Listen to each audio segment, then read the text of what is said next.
Welcome back to the Remote No Pressure podcast. Bill, it's great to be back. Yeah, well, that was my line. It is great to be back. It's funny because episode 1 with Bob White, I don't know if you've listened to it, but he said, I said, how's Corona doing? I'm like, it's good. I didn't catch anything or whatever. Up comes Trout Camp, and you're in quarantine. I didn't catch anything, though. That's good. But, yes, I was in quarantine. There was a scare where I work. So I got sent home early. Like, my boss was in quarantine. He was sent home early because of he had contact with somebody who was positive. Uh-huh. And so, because we're in close contact, like we are, like close in... we're less than 6 feet apart. Yeah, here. we're not wearing our masks. So, right. Yeah, I had to take precautions also. So yeah, I had a week. It's crazy. It was. Okay. We really missed you at Trout Camp. I missed it too. I saw the pictures. Yeah, it was one of the best trout camps we've ever had. We had a couple new fellas. Is that because I wasn't there? No. Am I a bad luck to trout camp? Maybe you are. You guys Bill. actually caught trout this year. Yeah, we did. So we had me, Accountant Phil. We had Nick. We had Micah, Crazy Micah. Yeah. We had a new guy named Tim and another guy named Brad. It was a smaller group. Oh, and Aaron Ross. It was a smaller group this year, but it was amazing. It was beautiful. It was really that last warm weekend before the crap hit the fan, because as soon as we left, it was just like, it's been raining nonstop ever since. And which is usually the case when we go to Trout Camp. It's time to take a sip of our coffee from our remote, no pressure coffee mugs. If you're there on the face, you hear that? Smooth goodness. I cut out coffee, Bill, except for decaf. Really? Yeah, I did. I've been having I've had some feedback from people that I love, some people that I don't love. But either way, some of them gave me some feedback that I'm a pretty anxious dude. I got an anxious energy. Did I ask you if I have an anxious energy? No. Are you sure I didn't ask you that? Now you're saying you don't? I've been meaning to talk to you about this for a while. Pretty anxious. Well, I'm an anxious. I get riled up super easy. I get riled up. I get really anxious, and it's really funny because I'm like, well, I shouldn't be drinking coffee if I'm already ADD, super anxious all the time. So I've been drinking decaf for like a week, and it's been amazing. Well, that's great. How you feeling? You liking it? Yeah, I am. At first, I was like smoking a pack a day, but. Yeah, I was drinking like a pot a day, but I've calmed down a lot, and no headaches or anything, and it's been nice. I still do like 5 to 6 cups a day. I can't. I would just be off the wall. I have 2 before I leave my house. Oh my gosh, that's wild. Well, today in other news.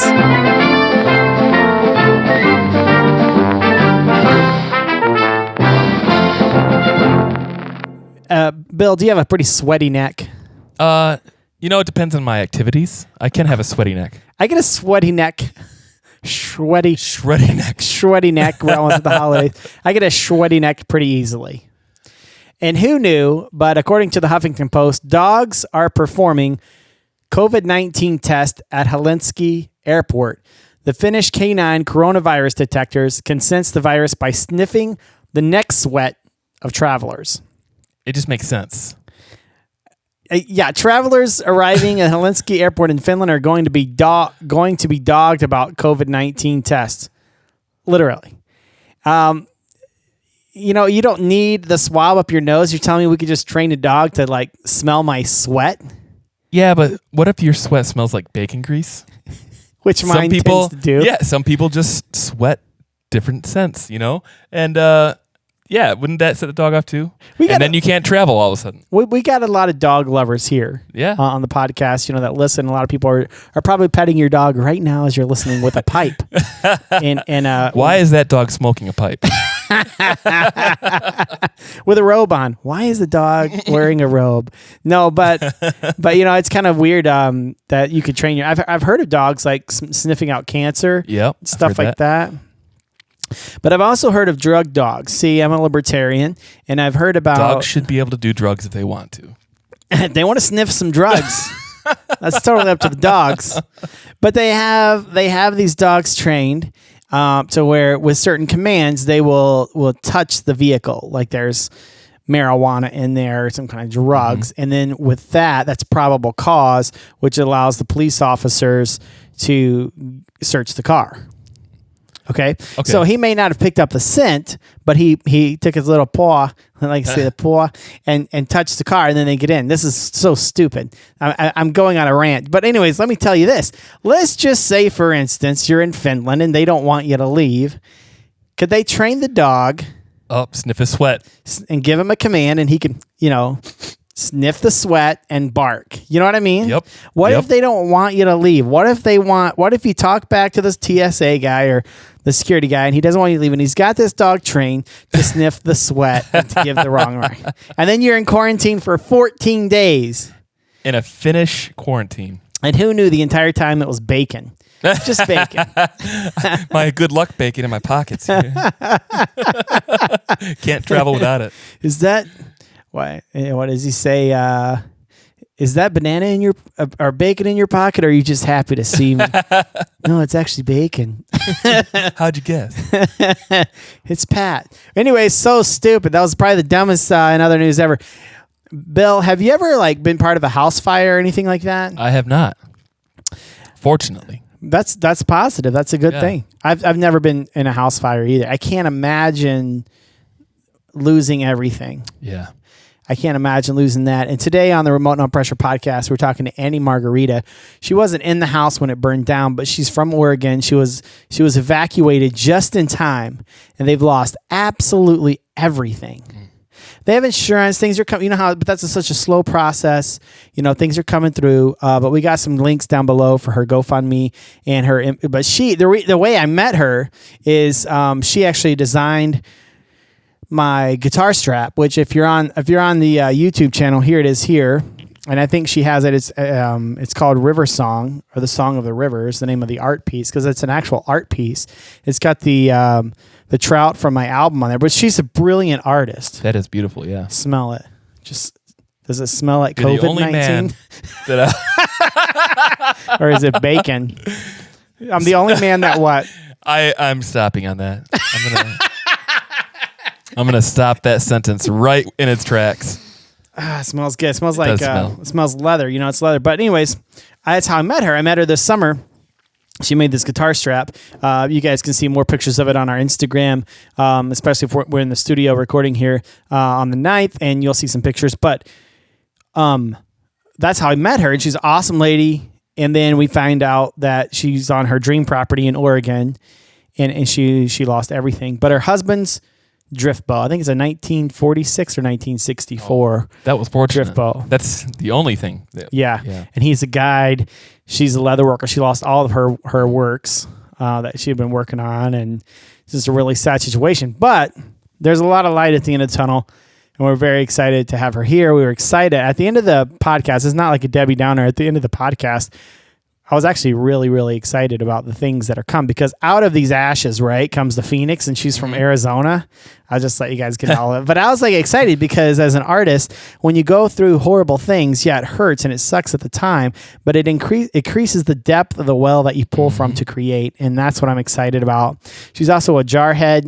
Is that what you call them, the Marines? Yeah, I believe so.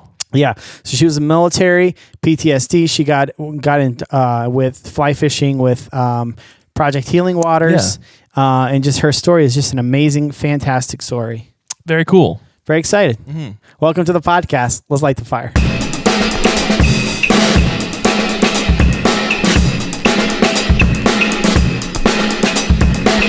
Today on the Remote No Pressure podcast, I'm very excited to have Annie Margarita. Thanks for hanging out with us, Annie. Thank you for having me. Before we get started, I met you through my friend Brad Boone, Dr. Brad Boone. He's been on the podcast before. Awesome guy, amazing dude. And he introduced me to you, and I got this sweet guitar strap from you. And, yeah. I mean, it still smells amazing. And that's got the elk on the background, that communal elk. Yeah. Yeah, I think we all have something made out of this elk. What's really cool is you took the trout off my album cover, and you did a pretty dang good job on that, on the leather. Thank you. Well, I knew you had drawn that, so I'm like, I better make it so that it's recognizable, Yeah. It's your own. It totally is. This was designed by a guy named Jake Knoth. He's a local artist, young guy here. When I did my first album, I had zero money. So this dude's in college and he's very talented, and you get people out of college for pretty cheap, because, he's trying to build his portfolio, and he did an amazing job. And then it's got my initials, it's got music, it's got water, it's got a couple Bigfoot, because obviously on our, kind of a thing we have here on the podcast. But I just want to tell you that this thing is, I will probably die with this thing in my hands, gripping this thing. Absolutely love it. So great job on that. Now, how did Thank you. How did you get into leather? I know we talked a little bit about it before we started the podcast, but how did you get into the leather works? Well, it's kind of a long story. I'm a cowgirl.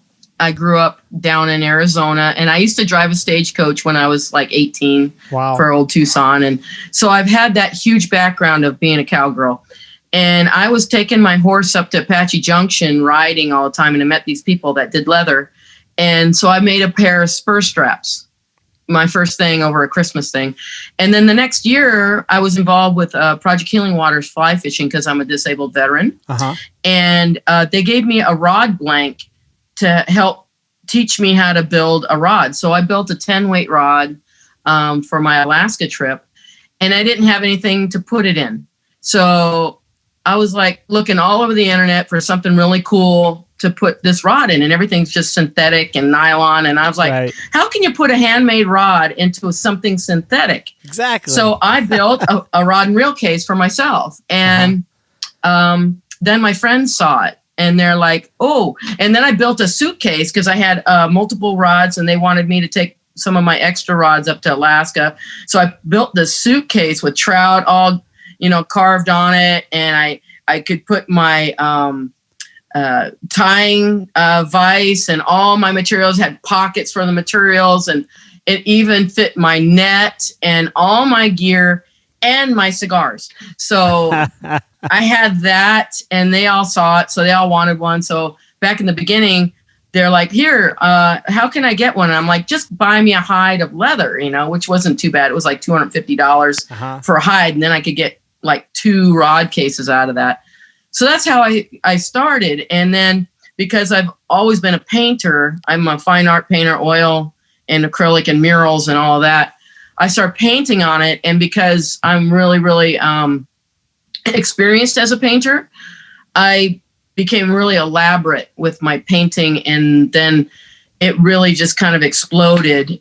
And then I was working as an interior designer muralist with my own paint company down in Tucson. And I contacted Gary Seymour with vintageflytackle.com. He's gone now.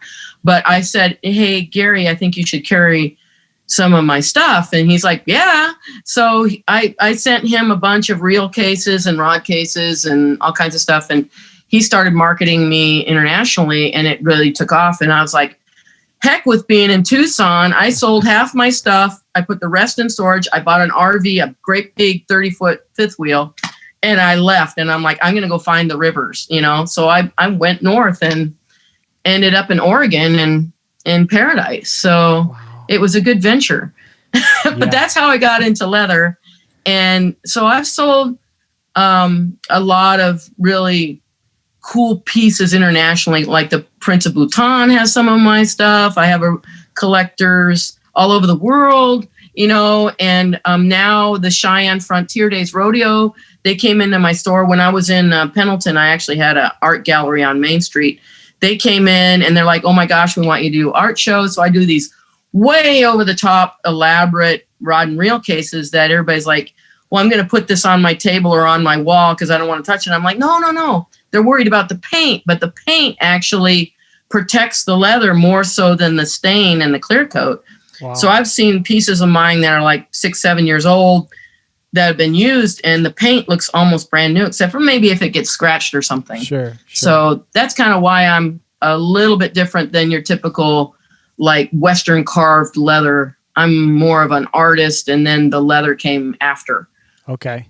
Yeah, if you guys want to see the guitar strap and some of her work, but the guitar strap, the guys and I were in the studio and we took some pictures with me of the guitar strap, or we'll have some links below. If you just click below here on the YouTube channel, find all of Annie Margarita's artwork. Now, you said there that you were a jarhead. Were you in the what did you serve like after 9/11, or I don't know your age? Oh, so you think I'm young? Yeah. No, I'm actually a Desert Storm vet. Okay. So I was in 88 to 93. I was a Marine. I was a diesel mechanic first. So I used to work on Hummers and 5 tons. Wow. And because I went in with an open contract, I just wanted to get out of Tucson that time. And so they're like, sucker, be a diesel mechanic. I was the only female Marine in diesel mechanic school. There were 400 men and me. It was hell. Oh my! And I did my job. We went to Okinawa. I lived in Okinawa about a year and a half. And that's when the war broke out. I ended up not going over to theater. So that was lucky. But I moved over into imagery intel, which is photo reconnaissance. I would disseminate the photographs. Okay. So I went to school for my second enlistment in Texas during the war and was really good. But I started experiencing really bad PTSD. Sure. Because I was constantly harassed, constant sexual harassment and all kinds of other stuff. So I went a little over the top. Right. And they said, well, because I had such a good work background in my school, I was like number 1 in the Intel school for like the whole year. And I did my job. They said, hey, we'll give you an honorable discharge if you want to get out, because we know how rough this is for you. So they did. They let me out off my second tour. And then I went down to Orlando and I started working in the theme parks as an artist, because I thought at that point, because the Marine Corps kept asking me to do murals. They found out I was an artist, and each command I went at, they're like, we want a mural. And I'm like, and so the next command I would get to, I would say, hey, I did a mural for this command, you want one? So I did all these murals all over the place. So I'm like, well, why don't I just be an artist, Right. So that's when I went to work for SeaWorld, Disney, Universal Studios. I was a scenic artist because I learned how to airbrush, and I was doing motorcycles. And because of that, SeaWorld hired me to paint the Dynamation dinosaurs for Monster Marsh back in, it was like 91. So then I worked for the theme parks, and then I found this girl that was from Tucson. She went to my high school. We're living in Orlando. She went to my high school, and her brother was a big, the contractor that was doing the Animal Kingdom contract for the rock work. Okay. So I started doing rock work under his contract for Disney, building Animal Kingdom, and I was really good. So then that shot me off into running crews, doing rock work for, I worked over in Portugal, and I worked in Holland, building big aquariums for Man Moran Corp and other zoos and aquariums. And because I was a Marine, I was able to do the steel and concrete. And so I was really strong, but then I messed up my shoulder. Oh no. So that was 1999 when I messed up my shoulder. So I went back to Tucson again. I keep going back to Tucson, but I went back to school, and I went to interior design school, and I started my own company painting murals and doing faux finishing and plaster. And I did that till about 2013. And that's when I started doing leather. And I was doing paintings and things like that, but mostly I was a mural contractor. So I was doing stuff like I have a mural at in Russellville, Arkansas, Lake Dardanelle State Park. And I've done a lot of homes and a lot of businesses and stuff all over the place. Won international Trompe l'oeil competition, 3rd place in Italy for my murals. And so that was going. And then I found that my PTSD was really starting to get in the way of being a mediator between couples in their homes. I was always in their home for like sometimes 8-9 months, doing their whole house. And I was like, I'm really happy working in my studio now. Sure. So I started doing more paintings and doing more leather. And that's when I made the decision, hey, I'm happy doing leather. I'm just going to go fishing. That's what makes me happy. And it was a huge knock to my income. But I found that being in the woods fishing was what I wanted my lifestyle to be. So I actually went up to Pendleton, Oregon for a leather show.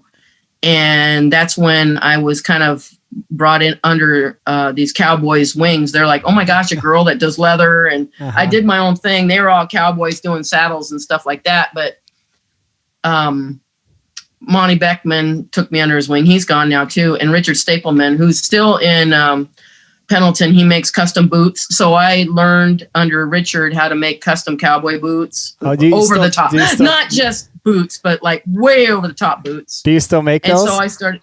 Oh man, that's sweet.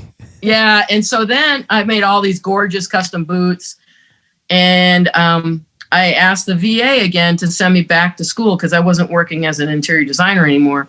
So they're like, "Yeah, go to the U of O," and I was like, "University of Oregon to be an architect," and I'm like, "Architect." I was like, you know how old I am? And they're like, yeah. And I was like, well, I'd probably be about 60 by the time I got done with all of that, you know? Yeah. So I was like, you know, why don't I go to Southern Oregon University and learn film and animation?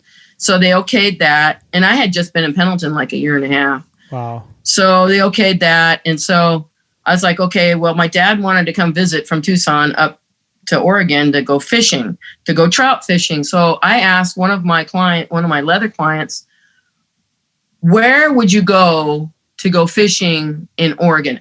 The perfect place to go fishing. And he goes, you've got to go to the McKenzie River. You got to go call Burt, the clerk, and get a guide trip with him. So I call him up and I'm like, hey, I'm Annie Margarita. You know, I heard about the McKenzie. Will you guide me? He goes, oh, yeah, I know who you are. I'm like, what? Because all these trout guys know who I am, you know, because I do all the trout gear. So he goes, yeah. I was like, you know, I'm an artist now and I can't really afford, you know, much for a guide trip. He goes, well, if you make me a guitar strap, I'll take you guiding. So I went over to his resort and he's like, you know, I was kind of looking at the resort, McKenzie River Inn. And so it was a little shabby. And I was like, you know, I could really tweak this place. And he goes, well, yeah. He goes, I was going to offer whether if you want to do my interior design, I'll offer you a cabin if you go to the University of Oregon. And I'm like, well, I'm supposed to go to Southern Oregon. He goes, well, yeah, but can you change it? I'm like, I'll ask. And so I asked and they said yes. And so I got this cabin on the McKenzie River at this resort to do what I love. And I'm like, okay. So then, you know, hanging out with this awesome guide, guitar playing. He used to have a rock band, you know. This guy is totally like a river god. He's got a 1946 McKenzie drift boat, and he gets on the river, and it's like his whole being changes. He's like this confident, like river guide, you know. Like I'm like, woo, who is this guy? You know. Right. So, and you know, me being a fly fisherman, it's like paradise. I'm like, here's Adam, I'm Eve, right? And here's, you know, paradise. So he's like several months after we're hanging out together, we decided to start dating. So now we've been together for 4 years. Wow. And I've been living at the McKenzie River Inn and everything got remodeled. We have it all beautiful. He has 2 beautiful kids who pretty much consider me their mom, and he's got full custody. So we went and Cedric is 18. He just graduated through all this 2020 garbage, you know, of being a senior. It's so sad what happened to these seniors this year.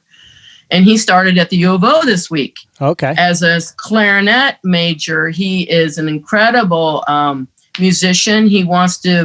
His dream is to be in the Boston Symphony. He does incredible Mozart and, you know, I love him doing Rhapsody in Blue. He's just, you know, if you know what I'm talking about. And so we repainted the house. We had it all landscaped nice. It was just looking fabulous. We had this concert on the patio the end of August.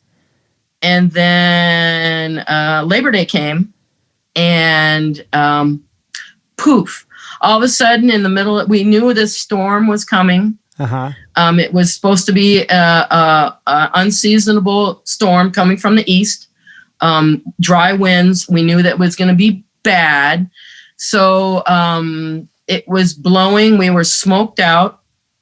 And we heard about this fire going on in Detroit, Oregon. We're like, okay, that's going on in Detroit. Suddenly at 8:30 in the evening, we lost power.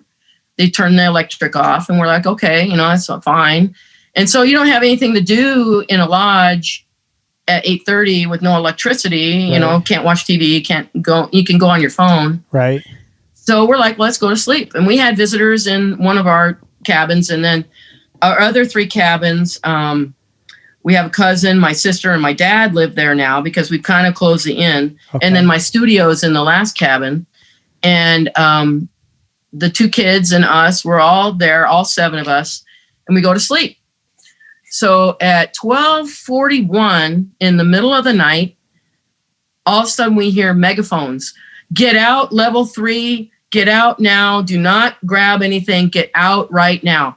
So we all wake up. I'm yelling at the kids. I tell Burt, get everybody ready, get the dogs. I start pounding on everybody's doors. And they're like, what? And I'm like, we got to get out now. And as I'm pounding on doors, I can see the fire. Oh my God. Like up at the curve, like a quarter mile away. This fire is up in the trees. And I'm like, oh my God. So we're rushing. We grab our cell phones. We had been painting still. So we get our paint clothes, our cell phones, and everybody gets out. My car wouldn't start. Of course. And so we don't grab anything but our cell phones, and we get out. And as we're going, everybody's evacuating.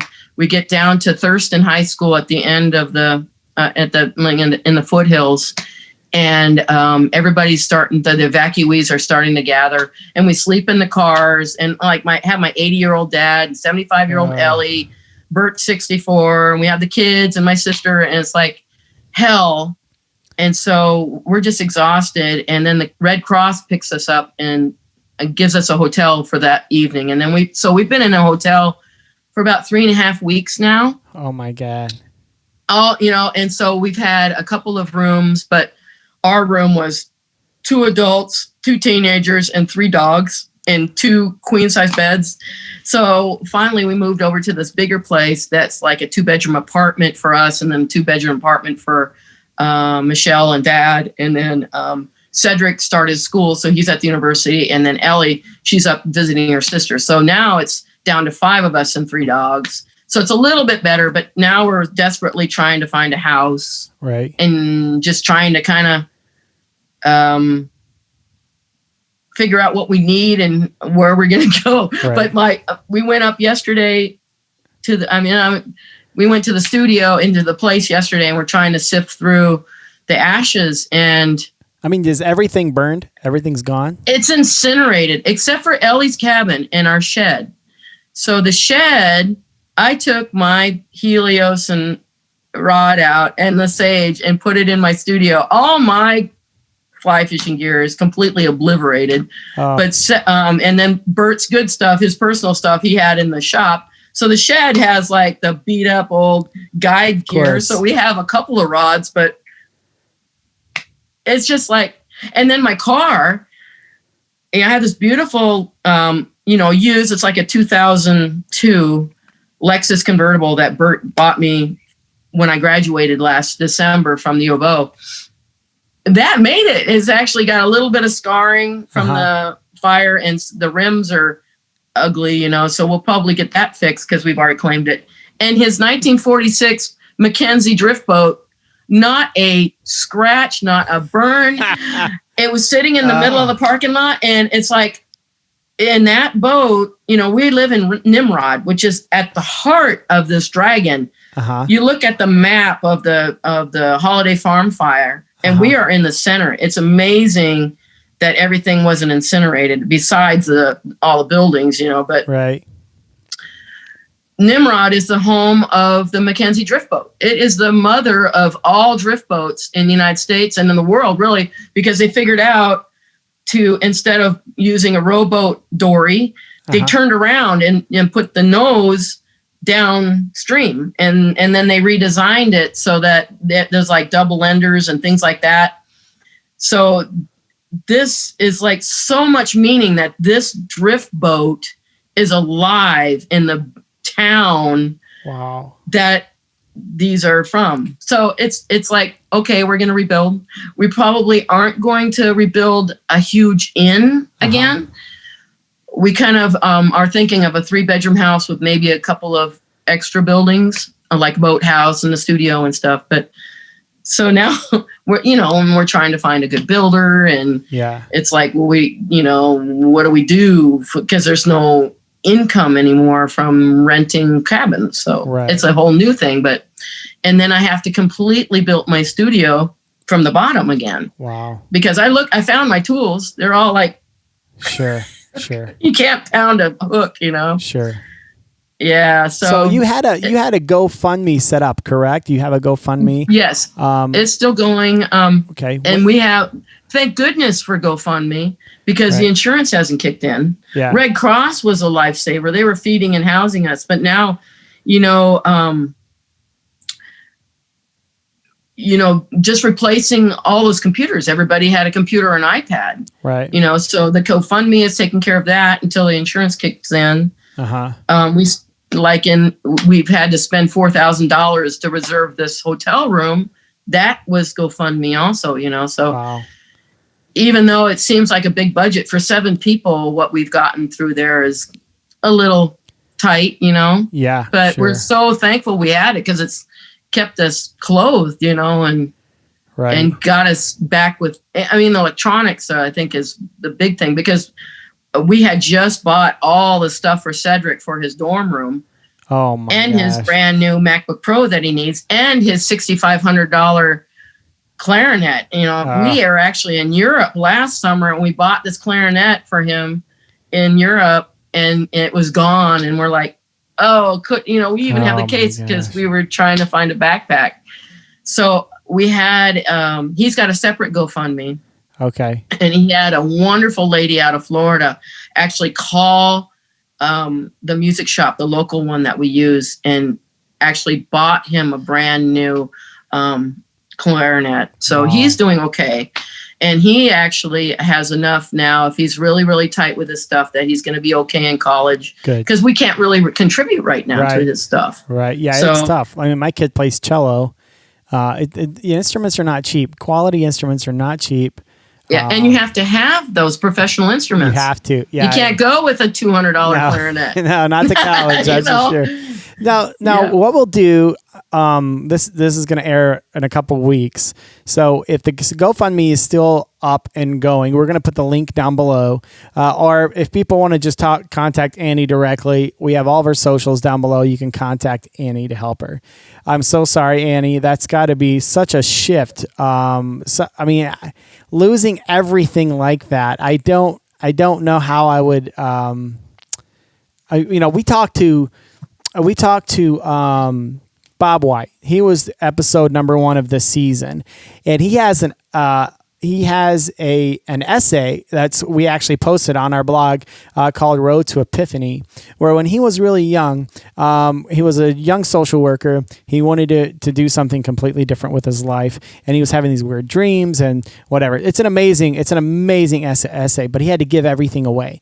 The shaman or the doctor that was like, you're at this place where the only way you're going to move on is to give away everything. And he was young. It's an amazing. Okay, Annie, he's a second guest I ever had on the podcast ever, and that essay has had a profound impact on me as a person for the last 3 years. Now, he doesn't know this, and he probably doesn't listen to the podcast, so I can probably say this, but on my upcoming album, I did a tribute song to him called Ode to Bob White. And, how fantastic. Yeah, I haven't really told that many people, so... That's fantastic. Well, he's actually a Facebook friend of mine. Okay. And when I had my studio, I was communicating. I was trying to get him to do classes in my studio in Oregon, and we were still negotiating that for him to come out and paint and teach in the studio. So I have kind of that connection with Bob White. So we talk. We're not, we're just Facebook friends, but he's an incredible outdoor artist. I love his work. And an incredible human being. as a person, him and Lisa. But the reason I bring that up is not because I want everyone to go to the blog to read The Road to Epiphany, although it's like gospel to me. So if you want to and you want your life changed, I would then go love read to. it. But the reason I said that is because there were 2 times in his life that he gave everything away. The first time he chose, the second time was a divorce. But either way, he lost everything, right? And he talks about this epiphany about getting rid of the old and getting into the new, and out of the ashes, come the phoenix. I know you're from Arizona, so Yep. I mean, although it's awful what happened to you, I'm so excited for what's to come for you, Annie. I'm so excited for you and your family. It's a new season for you guys, and as much as it sucks, I have had tremendous loss in my life, and so I'm not saying this. I've never had a house burned down, but I've had tremendous loss in my life, and so I'm not saying this from perspective that this is, I'm speaking from a well of experience that you've lost everything, and I'm so sorry. But I'm really excited for what's to come for you guys. It's exciting. Yeah, I'm really actually, the first week was really rough. The first time I heard that Nimrod was burned, was rough, really rough. But now I've actually started creating already. I'm actually doing a beaded piece of a dragon with a phoenix coming out of the fire. That's awesome. So that's awesome. Yeah, and that's going to be just for me. I'm going to make it into a handbag just to remember. And what's been happening is because beading is also one of my arts, I'm involved with a group of ladies beyond the boundaries of beadwork with Jody Young and her group. And they've been giving me beads. They've been sending me little care packages of beads and things. So I'm incorporating all of their little things into this piece. And it has so much meaning to me because it's, and other, like a lot of my friends have lost their cabins, lost their big, gorgeous, beautiful homes. And they're saying the same thing. 2020 has been a really horrible year for all of us, right, and the whole entire planet. It's just been a really crappy year. And you guys, Brad Boone and Aaron and yourself have been so supportive. And now with the fire, that's like a growing community that's been very supportive. It's amazing how much even, Eugene and Springfield and the people around here are just being really supportive. And with the GoFundMe, everybody's being, it's just so, you can't even describe the feeling in your heart for when people do this out of the goodness of their heart. They're just helping you. Right. They don't know me. I have friends that are helping me a lot, but these strangers are coming in and saying, here, help, here's some help. And it's a wonderful feeling. And it's like, I've been through divorce and I've lost. Sure. I haven't lost in this manner. I mean, I've lost everything but one handbag and my cell phone and my people and my dogs. And it's enough. It really is enough. Stuff is stuff. Right. And we want to communicate and we want to go on and we want to be comfortable. And I know that's all in there. I know my studio will be rebuilt. I know I'm going to do I haven't done my best work yet. Yeah. And I know I'm going to be continuing with leather, beadwork, paintings, and murals. And like the Paint Hive, I just had contracted with the Paint Hive to do instructional videos as a muralist. And I just published my first series of videos, and I was supposed to redo our bedroom with a new mural, and now it's gone. So now I'm like, okay,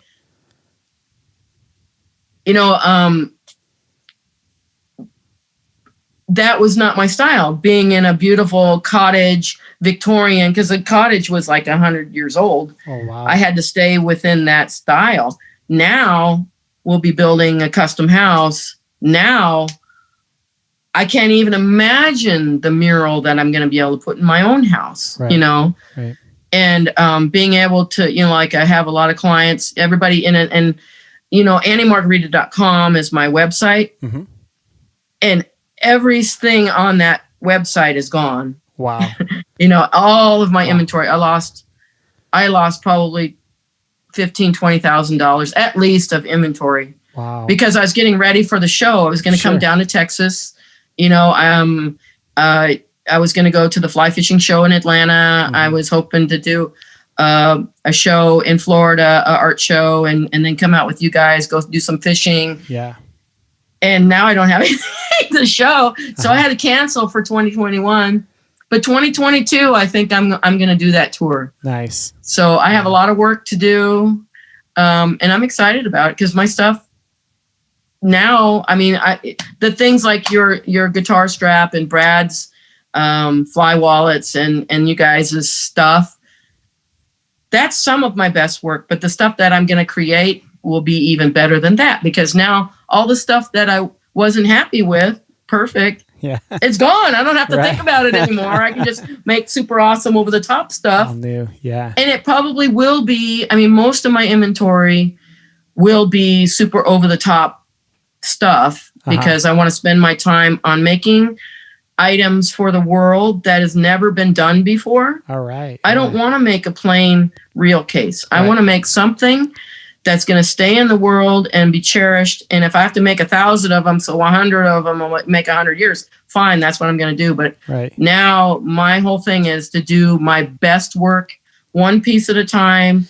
And I just wish, I could have sold that stuff, or even if I would have sold it for $100, it would have been in somebody's hand and it would have survived, So yeah, I think that's we'll see what happens. I think that's every artist. Like I had this conversation with Bob. I'm a songwriter. You write this music, it's art. And you want this to live on. And when you put a piece of artwork out there, a piece of leather, like when you create an unbelievable work, I'm going to interpret that a certain way. There's so many songs that I've played out and people are like, oh, I know what that means. And they come up to me and it's something completely harebrained and I have no idea what they're talking about, but it's in the world. It's become its own entity, its own thing to leave behind. And I think that's every artist's desire, to leave that, to make the world a better place, to communicate those things that are deep inside of you. And after this after losing everything, the depth of life, you've got a deeper well now. I was reading an article about Hank Williams Sr.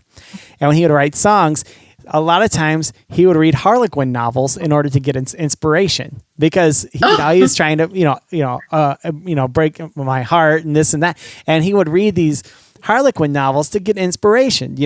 But what better thing if you have an actual heartbreak and you can pull from inspiration? He was a freaking unbelievable songwriter. But what I'm saying is, like, your well will be even deeper to pull from now, and that's so exciting. Like, it's so like, that whole adage that artists have to suffer. It's an emotional thing, and that's why I keep telling our son Cedric about his clarinet playing is that when it comes from the heart, the music doesn't have to be perfect, but it will announce itself to the audience. It'll say, hey, this musician is emotional about this particular melody or song. Right. And everybody can feel it. It's true. And that's what art does is it helps to people to feel sadness or loss or love or fellowship or anything like that.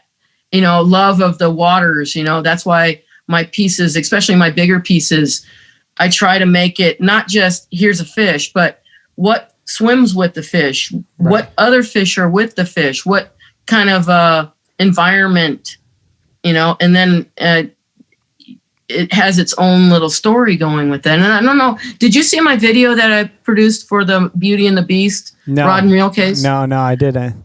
We can post a link that's on my YouTube channel. Okay. If you go on my YouTube. Yeah. And it's about, I had the show at the Cheyenne Frontier Day show, and I wanted to do a Wyoming theme. So I picked the Yellowstone cutthroat, which is the banana trout, Yeah. And a sculpin, and it's called Beauty and the Beast. And it has a bank with the different flies and butterflies and things like that they would actually eat. And it's a story about these competitive fish. And one is considered beauty. We're all after that beautiful trout. But really, sculpins are pretty awesome little creepy fish. You know, they're cool fish. Yeah. And, you know, like when I was in Alaska, I caught some sculpin when we were trying to get salmon, and I'm catching pinks, you know, pink salmon, and, you know, we're catch and release because you don't want to keep these big old Skanked out spawning fish because they're trash, you know, when they're spawning. We got salmon running right now. I don't. Yeah. Yeah, they're beautiful when they're spawning, but boy, they're, you know, so I'm catching these pinks, and here I'm catching the sculpin, and I grab the sculpin, and you grab them by the bottom jaw, you know, because they got thorns all over them. You don't want to grab them, you know, like a trout. So I'm holding his mouth open like a bass, and his mouth is like this big, you know, and I'm looking in his mouth, and it's full of salmon eggs. And I'm like, you little creep, you know? And you know, it reminds me of like in Pendleton, there's these beautiful white pelicans going up and down the river, and everybody's like, oh, aren't the pelicans beautiful? I'm like, no, those creeps are eating salmon. I don't want to see those guys. Right. You know, but you have to let nature, and that's like we have a sea lion problem on the Willamette River. You know, they're taking advantage of the dams, and so they'll sit on the rocks by the dams, and they're catching all these salmon, and so the salmon aren't allowed, you know, to get up the dams and into the ladders and stuff. So we have a big problem with the sea lion. So now they're finally trying to take care of that, but it's like you have to kill wildlife in order to save other wildlife. And I mean, they had a problem with that. I think it was in New Brunswick. They were killing off the sea lions so they could get the salmon population back up, because the sea lion, you know, I can't remember all the details, but it was a big deal. They had to like kill off the sea lions to protect, and it was all a man-made disaster. But looking at like my guitar strap, I mean, it's like a riverbed on the bottom. Like you're saying, you like to put details on there, and there's like oak leaves, there's like stones. Like, I don't know if you guys are on the website or on the YouTube channel, but that's pretty wild, pretty amazing. You're a very talented lady, Annie. Yeah. Do you know? Did I tell you what the name of your strap is? Did I tell you that? No, you did not. It's the Song of the River. That's awesome. Yeah, that's awesome. It's a riverbank, and you know, Burt's all big into Bigfoot too, and we're living in an area where, you know, up in Paradise Campground, there's been multiple sightings, and you know, we're worried about him right now because nobody's seen him in a while, right? You know, but but you know, he's a thing in the valley. Well, all of our clothing and everything that we buy, we have 100% guarantee, Sasquatch free guarantee. So if you are actually attacked while wearing any of our products, like I got one where it says leave no trace, and then there's like a fly fishing Bigfoot on there. If you're wearing this and you get attacked by a Bigfoot and you can provide proof, we'll give you money back in a $100 bill. Well, that's really good to know, because, you know, he might get a little desperate now up where we're at, because, you know, it's a little rough in the areas. Oh, actually, his Paradise Campground in upriver, where he lives, is actually pretty. It's all not even touched. It's downriver that got hit. Okay. So his camps are probably fine, you know. Well, my theory before we go, my theory is I think Sasquatch is from another dimension. I think we are interdimensional beings, which this is really out there, but I do think they come and go. I don't know. I can get really deep on that whole thing, but Annie, I'm going to leave it right there. Thank you so much for hanging out with us today on the Remote No Pressure podcast. AnnieMargarita.com, correct? That's your website address? Yes. Okay, yes. We got all your links down below for your socials. If your GoFundMe is still up when this airs, we'll be sure to do that. If it's not on there, if the GoFundMe is up, you guys can contact Annie Margarita directly down below. She's a nice, great person. She's not going to run off with all your dough and go do something crazy. But so I think that's accountability, right? Right. But down below, you can click and check out all of her artwork. I personally have the leather strap. So when you guys see us out playing, me and the Parachute Adams Band, I will have Annie Margarita's guitar strap on me. So you can check that out. Come and say hi to me. Thank you so much, Annie. Thank you so much. I'm so sorry for what you've gone through, but I'm so excited to see the new art that's coming. I'm so excited for what's ahead of you. And it's going to be a great time for you and Burt. It's going to be like a phoenix. Like that's just amazing. Yeah. So I'm really excited about the future. I am. all right. Well, Thank you so much for having me, Jeff. Hey. It's been fun. Yeah, for sure. Yeah, I'll have to get out to Oregon. One of my best friends moved out there recently from Houston, and he moved up to Oregon, and he absolutely loves it. And he's been telling me I should come out. So if I do, we'll have to hook up. Well, I have to say, our neighbor, Eagle Rock Lodge, is 2 doors down. They were untouched by the fire. They don't have electricity right now, so it's not the time to come. But anybody that Burt guides can stay at the Eagle Rock Lodge, and we can walk over to their place and all of that. Yeah. So excellent. No worries. We're the fire didn't devastate everything. It's only like intermediate spots, but we just happen to be, right where the dragon was. So yeah, that's crazy. Well, thank you so much, Annie, and we'll be sure to post we'll be sure to tag you when we post everything. And thank you for your time. Thank you so much. Thank you, Jeff. I really appreciate it. Well, that was an excellent interview, Bill. I've got some neck sweat going on right now. I can smell it. It's these lights, man. I got this whole neck. I'm glad I don't have a dog. Just like, I don't know. This whole thing has gone way off the rails. Intro and outro. Yeah.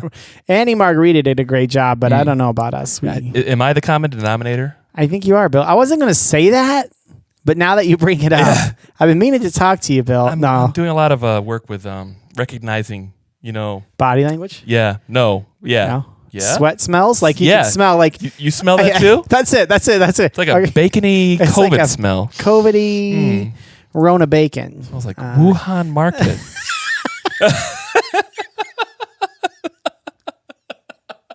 I'm gonna stop.